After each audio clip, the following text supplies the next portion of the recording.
Hi, welcome to the day 2 of the workshop. Today we'll be specifically discussing about answer writing. बिना answer writing के 300 marks are next to impossible है. That's why I'm going to make you aware about the basics of answer writing of history optional. Okay. To make the answer writing even more interesting, I have selected 4 questions from all the 4 parts, including ancient, medieval, modern, and world. And with the help of these 4 examples, I'll be able to make you understand how the answer writing is a bit different in all of these 4 parts. ठीक है, तो चलिए start करते हैं. First, we'll be discussing about ancient India. So in ancient India, I have taken one question which is roughly very much linked to the way UPSC is asking question, that is Arthashastra and in and around nature of state. So though no later state developed the same degree of control as the Maurya, the ideal of Arthashastra did not wholly disappear. Analyze. So in this specific part, first we have to understand what is being asked from us, and second we'll have to also understand the overall requirement of the question. Okay, the first thing which is very clear, that it wants us to provide them some examples that no state developed the same degree of control as Maurya. It means Mauryas had a bigger control over the state. However, it also says the ideal of Arthashastra did not wholly disappear. It means the ideas which were put forward by Arthashastra, Saptanga Rajya theory, okay, that remained a part of the Indian tradition throughout. Even though no later state, like Maurya had a very big empire, Ashoka was able to create one of the biggest empire in the world. Okay, and so this is what we need to understand. Yes, they were controlling each and every part. They had these 27 Adhyaksha who used to control the economy. They were able to use the inscription to even the sending their messages to different parts of the Mauryan Empire. So all those things we're going to discuss, but here the parts are clearly visible. Okay. So let us first see the copy of one of the topper. Mukul is able to get a rank in 160s. He was able to score very close to 300, 295 marks in 2022. He was a part of our test series. Okay, and in this he has written this answer, and he writes very beautiful answer, and as a result of this he was able to get this much score. So let us see his introduction. First let us analyze, then we'll also see the model answer also. Okay, exactly और क्या इसमें points हम add कर सकते हैं. Okay, so let us try to understand. The question's theme is that the Maurya's control was very high. So let us see his introduction.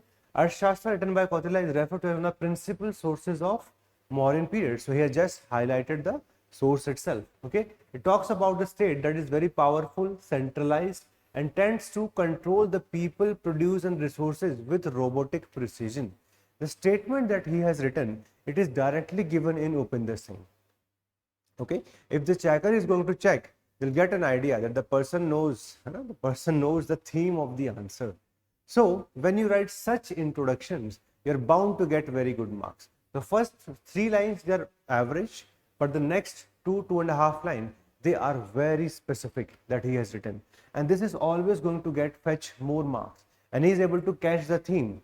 The theme is very clear. Arthashastra talks about very high level of control, and to what extent this can be seen in the further dynasty during the post-Mauryan period. Whenever we talk about the post-Mauryan period, so the post-Mauryan period can be roughly divided into the outsiders, which includes Indo-Greek, then we have the Shakas, Pehlavas, and then the Kushans. Okay, you can also see Shungas, Kanvas. If you see Deccan, Satavahanas, and if we go deep south, then we can see the rise of the Sangama chieftain states.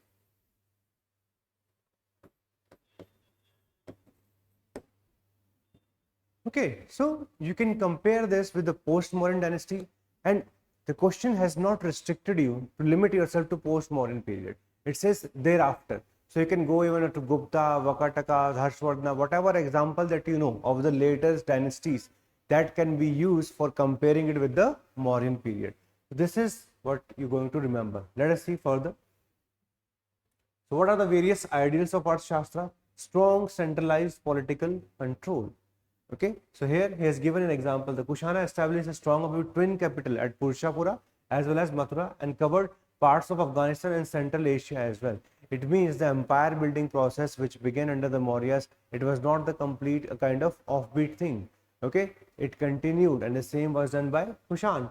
The Gupta also came up with a strong uh, network of empire, but that too restricted to North India. That example is given. Control over resources. Okay, so whenever we talk about the Mauryas are often considered as the dynasty which was able to control its resources very specifically.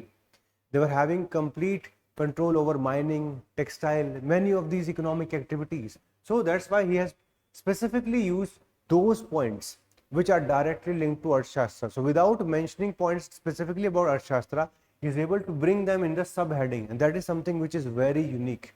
Okay, toppers are always going to have this USP, and you have to also develop it. So Gupta and Kushan promoted agriculture and secondary economic activities because it filled the state coffers through taxation.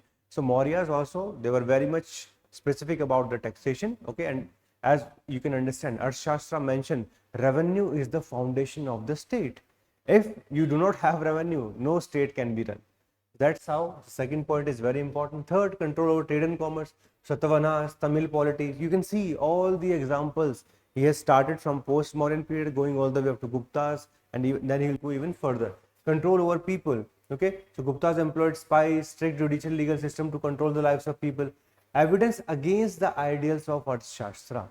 So the question says analyze. The question does not say explain. If there is explain, you have to go only in one direction.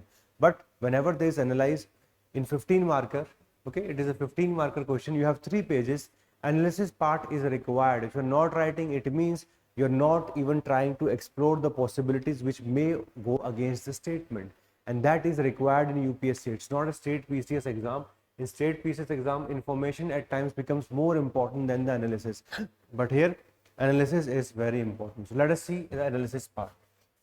Guptas were much more decentralized than the Mauryas, and how an elaborate district and village administration. So whenever we talk about the village administration or even the district administration, so Guptas, it is clear.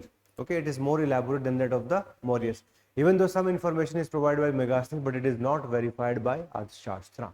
Okay, then Kushan were ruling over loosely held territories, and they had a very big religious eclecticism. Okay, it means that they were going to give patronage to multiple religions. All right. Gupta, Satavahana, Vakataka started land grants. Land grants were something new in the state, okay, and that is going to lead towards feudalism. So these are the different things that he is able to come out. He has even mentioned about local self-government under the Cholas, which was a completely new thing, which had some elements of even democratic functioning.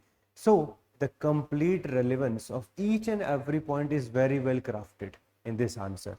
And if you're going to write like this, mark my words, you can easily score 290, 300 marks, because it is these questions which are difficult in nature. If you're able to analyze, because this is not a very easy question where you have to write about one dynasty, one specific point. No, it's purely analysis based question. Let us see the conclusion. Hence, the ideals of Arthashastra saw periods of continuity and change after the Maurya on the basis of political control, religious development, and socio-economic prosperity of the time. What is important in the conclusion? Please try to understand it. With each and every dimension, he has used a different kinds of adjectives like control, development, and prosperity. Many people will, what they'll write, different kinds of transition in polity, economy, and society. अच्छा नहीं लगता यार वो देखने में, सुन के भी अच्छा नहीं लगता. Okay, so it's always better to craft your answers. And yes, I understand Mukul was giving his final attempt. Okay, it was his 6th attempt. But this is something, once you learn it, he was also a part of the advanced enrichment program. Okay, and he learned all these things and was able to use it beautifully. I'm going to give you many examples of his copies, but this is the first answer that I am introducing you with. So, what do we do in our test series eventually? We give you this answer framework, how you write introduction. So write about Arthashastra specifically. How many chapters are there? How many parts it is divided? Which specific area does it cover? That can be written in the introduction. You can even briefly write about the ideals, the Saptanga Rajya theory, etc., which all you can write. Okay, how it influenced Mauryan administration, how the corroboration comes even from the Mauryan inscriptions. Okay, like the Girnar inscription also corroborates the Arthashastra source, and it talks about the Council of Ministers, survivals in the post-Mauryan times, And eventually you can conclude by attributing the principle of Shastra to contemporary India also. Even second ARC, and the opening lines are from here itself, that in the happiness of a subject lay the happiness of the king. This is the foundation of good governance. You can link such things in ancient India very beautifully in the conclusion. This is also one way of concluding. What Mukul has done is completely fine, but the same thing can be done by you. Okay, you can take a different kinds of road also, like I have discussed. चलिए आगे बात करते हैं. So we also provide this content enrichment about contemporary personality. What are the key terms which you can use in this specific answer? Then whenever we write model answer, देखो model answer में बहुत सारी चीजें होती हैं. Covering them on a specific page, it's next to impossible. That's why these are indicative in nature, like welfare state, political theory, ideals of governance. Okay, the end is the economic governance, while the political governance is the means. Ideal of justice, foreign trade control, as well as ideal of taxation. All these are going to come from Arthashastra. So in model answer, we try to provide you all these things so that at least 3 to 4 point आप इसमें से याद कर लो. Introduction also, we try to provide you the Sanskrit treatise on statecraft, political science, economic policy, and military study written by Kautilya, and how it was discovered in 1905 and eventually published in 1909. And through this, we were able to understand a lot about the Mauryan dynasty. So whenever we write such introduction, it's not always possible to use them in the exam hall. But if you learn even one line of this, वो आपको help करेगा. Your marks will increase drastically. Then growth-oriented expenditure, administration, meritocracy. How he says that the king as well as the council of ministers, certain criteria should be passed by them, and then only they can become they can hold the position that they are trying for. How it helped Maurya to maintain control over empire, centralized administration, expansion of territory, peaceful coexistence. Okay, Dhamma policy, which tried to reduce the conflict between all of the population. It was having a large number of religious sects. So all this, and then we give example in the post-Mauryan period. We give example of era of foreign invasion, what was done by the Vardhanas, like Prayag assembly was there, early medieval about the Chola administration, and even in the medieval period later on, because the question is not stopping you from the later dynasty. It is open-ended. You can use whichever dynasty you wish to write about. And then comes a conclusion. It was a landmark narrative which set the foundation of state system in India, and the administrative machinery, the composition of executive and judiciary were certain hallmark of Arthashastra are being followed even in the contemporary India. So you can link it even in the conclusion. So whenever you write answers, always try to see two things. One, model answer will always have a lot of extra content, but the copies of the toppers we have already shared on the Telegram. We're going to share even more copies, because this year's toppers eventually जो भी इस बार mains लिख रहे हैं, they will also become toppers. We are also going through their copies, and we'll keep this process going on. Okay, this is the first part. I hope you may have learned many new things about answer writing. I'll also specifically talk you about one more thing. Whenever a question comes on administration, okay, whenever a question comes on administration, just focus on these few things. This is a template. These are the kind of things that I create in my foundation course, so that it becomes very easy for the new people. यार कैसे इसको संभालना है? भाई, whenever we talk about philosophical foundation of the state, it can be Dharma Shastra, it can be Islamic also, it can be on the basic, like Arthashastra is also kind of Dharma Shastra. Okay, so you should know what is the basis. These are like the constitutions built up of that state. Similarly, nature of state would be theocratic, secular, police, military, imperialist, centralized, decentralized, as well as feudal. Many times UPSC will ask you a question, do you think that this state was feudal in nature? So how to understand what is the meaning of feudal? Okay, these are the ways which we can define any of the state. Nature of governance, despotic, benevolent. Yeah, like Alauddin Khilji often considers despotic, but if we talk about Maurya, more benevolent. Administrative division, if you see like Mughals, Subha, Sarkar, Pargana, even you can say it for the Guptas. The Gupta like Bhukti, then they had the Vishya, then they had at the lowest level they had the village administration. So whenever a question comes from administration at various level, governance you can talk about even for the village, machinery, which are the specific officials, like in the Mauryas we had the famous Amatyas, Mahamatyas, as well as the 27 Adhyakshas.